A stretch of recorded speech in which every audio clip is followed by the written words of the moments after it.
Hello everyone, welcome to class.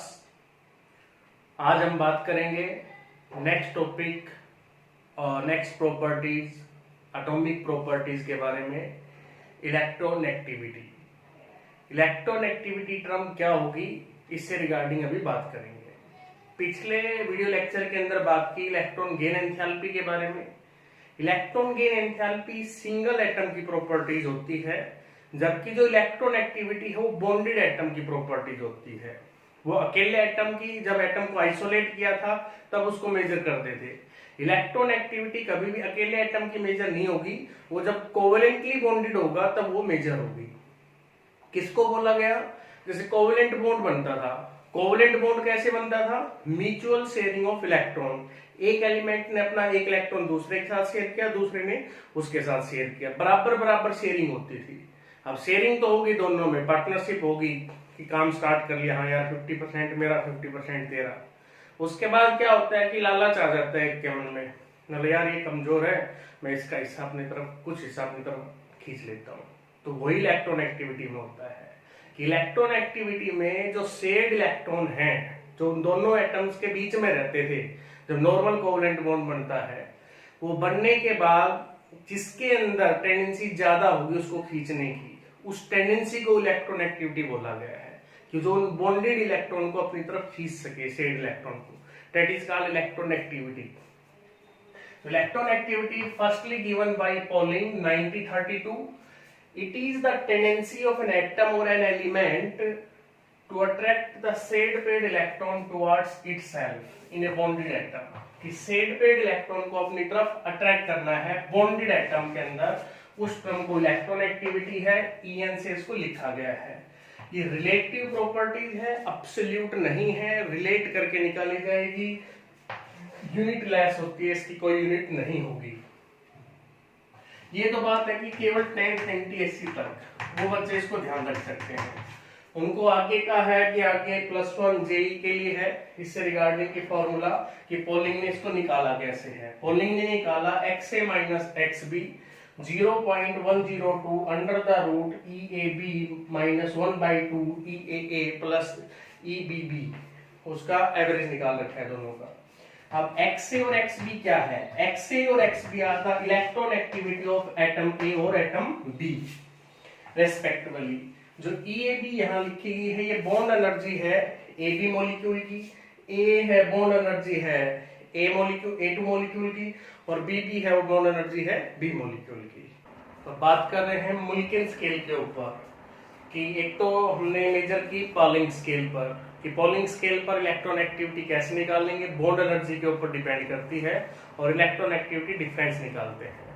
दूसरी scale मल्किन name of scientist है, उन्होंने बताया कि इलेक्ट्रॉन एक्टिविटी हम निकाल सकते हैं on the behalf of ionisation potential and their electron affinity, इसके बिहाफ के ऊपर। तो उनका दोनों का एवरेज निकाल लेंगे, आयनाइजेशन पोटेंशियल का और इलेक्ट्रॉन गेन एंथैल्पी का, और दोनों की जो यहाँ वैल्यू ली गई है वो इलेक्ट्रॉन वोल्ट्स के अंदर ली गई है। और निकालने का तरीका क्या हो जाएगा? Electron activity at Mulliken scale ionisation potential plus electron affinity divide by 2, दोनों का एवरेज ले रहे हैं। यहाँ पर IP का मतलब आयनाइजेशन पोटेंशियल से है, EA का मतलब इलेक्ट्रॉन गेन एंथैल्पी है। नेक्स्ट, जो मल्किन जो वैल्यू आई है अपने पास, वो 2 पॉइंट टाइम्स ग्रेटर देन है पोलिंग स्केल से। मींस इसके ऊपर जो वैल्यू आ रही है वो ज्यादा है as compare to Pauling scale. तो हम क्या कर सकते हैं कि दोनों के बीच में रिलेशनशिप सेटअप करनी हो, तो 2.8 पोलिंग पे जाता है, तो 2.8 Pauling equal to Mulliken scale. तो पोलिंग स्केल क्या होगी? Mulliken scale divide by 2.8। अब मुल्किन स्केल पे कैसे निकाली हमने? Ionisation potential plus electron affinity divide by 2 था, इंटू 2.8 आ गया यहाँ से। ये इलेक्ट्रॉन वोल्ट में वैल्यू ले रखी है। अगर इसी को हम किलो जूल पर मोल में ले लेते हैं, आयनाइजेशन पोटेंशियल को और इलेक्ट्रॉन एफिनिटी को, तो ये अपने पास हो जाएगा IP प्लस EA, वो तो सारी चीजें सेम रहेंगी, बस ये फैक्टर यहाँ पर आ गया 96.48। अगर इलेक्ट्रॉन वोल्ट में लेते हो तो फैक्टर कौन सा आ रहा है? 2.8 आ रहा है। डिफरेंट इलेक्ट्रॉन एक्टिविटीज वैल्यू है पोलिंग स्केल के ऊपर कुछ एलिमेंट्स की, जो हमने ध्यान रखनी है। पहली चीज तो ये पूछी जाती है कि मोस्ट इलेक्ट्रोनेगेटिव एलिमेंट कौन सा है। तो मोस्ट इलेक्ट्रोनेगेटिव एलिमेंट की बात आती है तो fluorine is the most electronegative element in A periodic table. इसकी वैल्यू कितनी होती है, 4 वैल्यू होगी इसकी पॉलिंग स्केल के ऊपर। इसके बाद ऑक्सीजन है वो सेकंड मोस्ट इलेक्ट्रोनेगेटिव एलिमेंट में आता है। फिर क्लोरीन और नाइट्रोजन की नियरली इक्वल है इलेक्ट्रोनेगेटिविटी। तो ये थे मोस्ट वाले, इनकी ज्यादा है। लिस्ट किसकी है, तो लिस्ट होती है सीजियम की। मोस्ट इलेक्ट्रोपॉजिटिव एलिमेंट आपसे पूछा जाए कौन होगा, तो सीजियम होगा। 0.7 इसकी इलेक्ट्रोनेगेटिविटी हो जाएगी। तो ये कुछ एक की इलेक्ट्रोनेगेटिविटी थी जो हमने ध्यान रखनी है। ज्यादातर हम बात करते हैं पॉलिंग स्केल के ऊपर ही बात करेंगे। नेक्स्ट फैक्टर आता है factor of acting on it. Electronegativity किस किस फैक्टर के ऊपर डिपेंड करेगी। तो एक तो फैक्टर है एटॉमिक साइज का। एटॉमिक साइज के ऊपर आयनाइजेशन एंथैल्पी भी इनवर्सली प्रोपोर्शनल थी, इलेक्ट्रॉन गेन एंथैल्पी भी इनवर्सली प्रोपोर्शनल है और इलेक्ट्रोनेगेटिविटी भी इनवर्सली प्रोपोर्शनल है।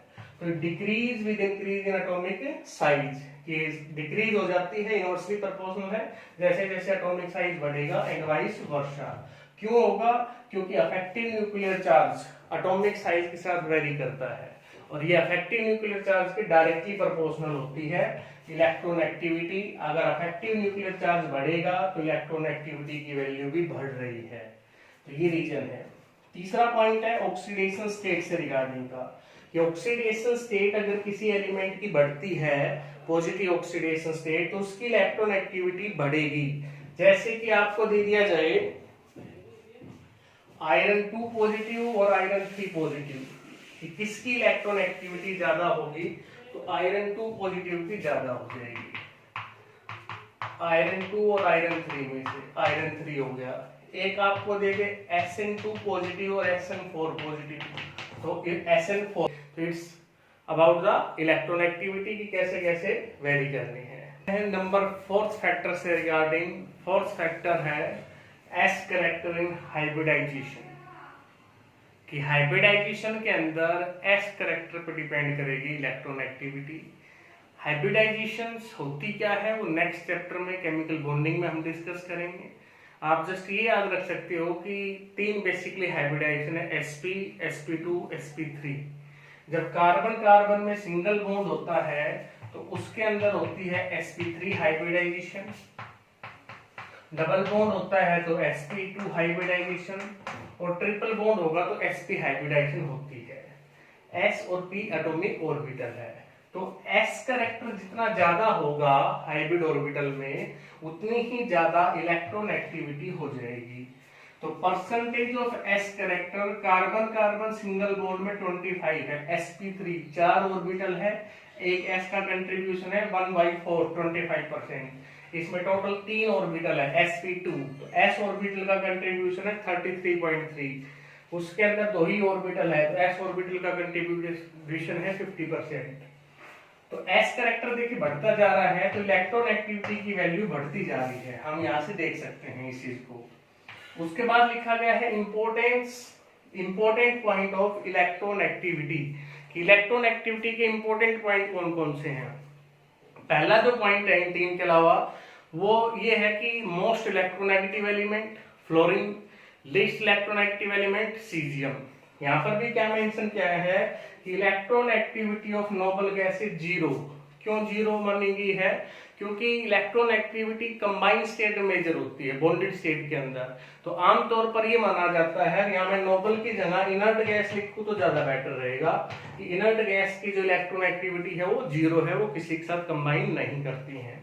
हैलोजन की इलेक्ट्रोनेगेटिविटी हाईएस्ट होगी अपने रिस्पेक्टिव पीरियड के अंदर, जिस भी पीरियड में वो लाइक कर रहा है, और अल्कली मेटल की जो इलेक्ट्रोनेगेटिविटी है वो क्या होगी, लोवेस्ट होगी।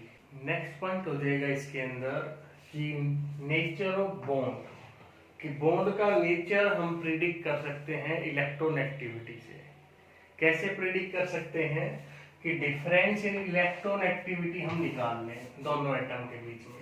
अगर उन 2 एटम की इलेक्ट्रोनेगेटिविटी सेम है, या मैं यूं कहूं कि उन दोनों के बीच का डिफरेंस 0 है, तो उस केस के अंदर जो बॉन्ड है वो प्योरली कोवेलेंट होगा। मींस कहना क्या चाह रहे हैं कि इलेक्ट्रोनेगेटिविटी के बिहाफ पर हम ये चीज प्रिडिक्ट कर सकते हैं कि बॉन्ड कोवेलेंट बनेगा या बॉन्ड आयनिक बनेगा, कैसा बनेगा। इसके बेस पर हम इस बात को प्रिडिक्ट कर सकते हैं। ओके, अगर इलेक्ट्रॉन एक्टिविटी डिफरेंस 0 है तो बॉन्ड प्योरली कोवलेंट, जैसे hydrogen molecule, nitrogen molecule, oxygen molecule, दोनों एलिमेंट सेम हैं, इलेक्ट्रॉन एक्टिविटी सेम है, डिफरेंस 0 है।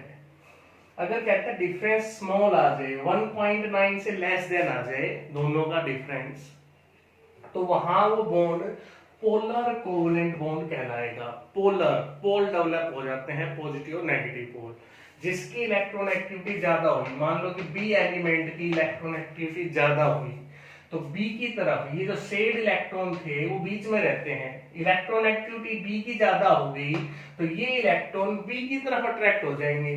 बी की तरफ अट्रैक्ट होने के बाद बी पर पार्शियल नेगेटिव चार्ज आ गया, ए पर पार्शियली पॉजिटिव चार्ज आ गया, तो दो पोल डेवलप हो गए, एक नेगेटिव पोल और एक पॉजिटिव। पार्शियल मतलब कम है, प्योरली आयनिक नहीं है, पोलर कोवलेंट बॉन्ड है।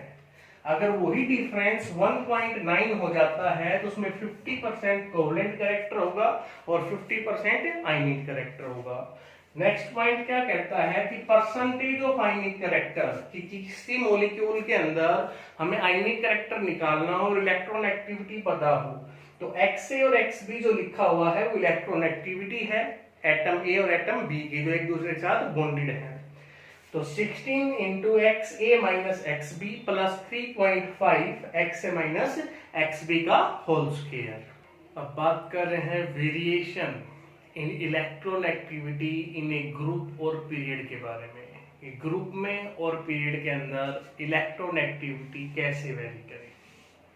तो ग्रुप की बात करूं पहले, ग्रुप का मतलब टॉप से बॉटम अरेंजमेंट है। तो ग्रुप के अंदर क्या होगा कि एटॉमिक साइज बढ़ता है, और एटॉमिक साइज बढ़ेगा, इलेक्ट्रॉन एक्टिविटी डिक्रीज होगी। तीनों ये जो टर्म है, ionisation enthalpy, electron gain enthalpy, electron activity, same तरीके से वेरी करती है, ये बात आपको ध्यान रखनी है। उसके बाद ये रीजन हो गया, पीरियड के अंदर इसकी वैल्यू बढ़ेगी लेफ्ट से राइट। क्यों बढ़ जाएगी? क्योंकि एटॉमिक साइज इंक्रीज हो जाता है, अफेक्टिव न्यूक्लियर चार्ज बढ़ जाता है, इसलिए। तो ये बात थी जनरल वेरिएशन से रिगार्डिंग, इंपॉर्टेंस से रिगार्डिंग, इलेक्ट्रॉन एक्टिविटी से रिगार्डिंग क्या होती है, कैसे कैसे हम इसको मेजर कर सकते हैं। एक छोटा सा न्यूमेरिकल हमने इसके ऊपर लिया कि आयनाइजेशन एंथैल्पी और electron affinity of fluorine are 17.42, 3.45 electron volt respectively. Calculate the electron activity of fluorine. हमें आयनाइजेशन एंथैल्पी या मैं यूं कहूं आयनाइजेशन पोटेंशियल हमें गिवन है, और साथ में हमें दे रखी है इलेक्ट्रॉन एफिनिटी, और हमें इलेक्ट्रॉन एक्टिविटी निकालनी है। जब ये दोनों डाटा दे रखे हों तो मल्किन स्केल का यूज होगा। बॉन्ड एनर्जी दे रखी होती तो पॉलिंग स्केल का यूज होता।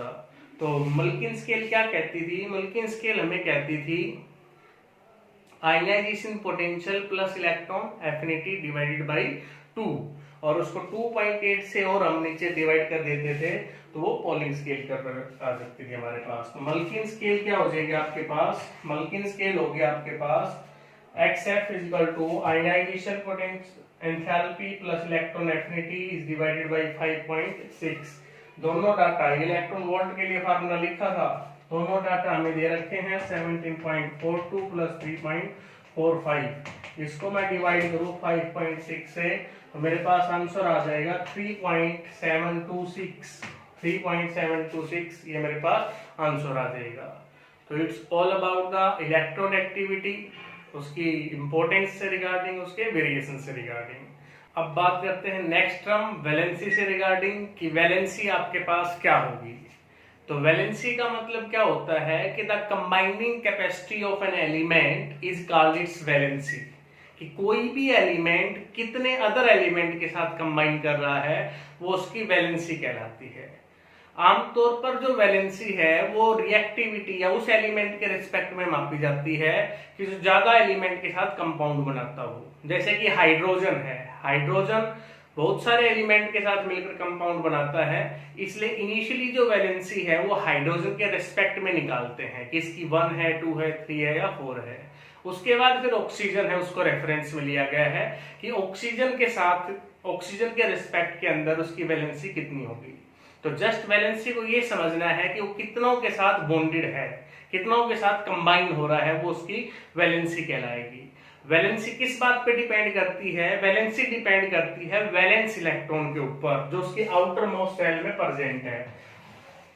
It depend upon number of electron present in outermost shell of the atom and these electrons are called as valence electron, और उन इलेक्ट्रॉन को वैलेंस इलेक्ट्रॉन बोलेंगे। तो there is a difference between valence electron and valency. Valency is depend upon valence electron.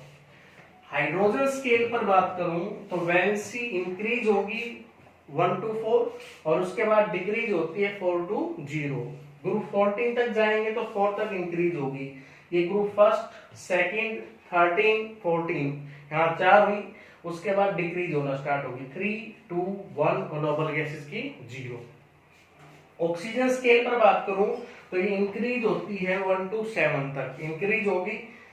Group first के साथ 1, second है, इसके साथ आपके पास 2, 3 और यहाँ 4। यहाँ दिखाई आपको 2 दे रहे होंगे, 4 क्यों नहीं बोला? क्योंकि 2 एटम लेने हमने रिस्पेक्ट में, जैसे यहाँ भी 2 थे तो 2 के रिस्पेक्ट में लोगे तो MgO2 हो गया यहाँ पर, यहाँ 2 लोगे तो Si2O4 हो जाएगा, P2O5, यहाँ 2 लोगे तो H2O6 हो जाएगा, वो Cl2O7 हो गया। तो इस तरीके से किस पर आ गई? ऑक्सीजन स्केल के ऊपर आ गया। Variations of valency in A group and in a period. Group में और पीरियड में वैलेंसी किस तरीके से वेरी करेगी? आमतौर पर जब ग्रुप की बात करते हैं तो वैलेंसी है वो रिमेन सेम रहती है। क्यों रहती है? क्योंकि number of valence electron same रहते हैं, इसलिए वैलेंसी जनरली ग्रुप में सेम रहेगी।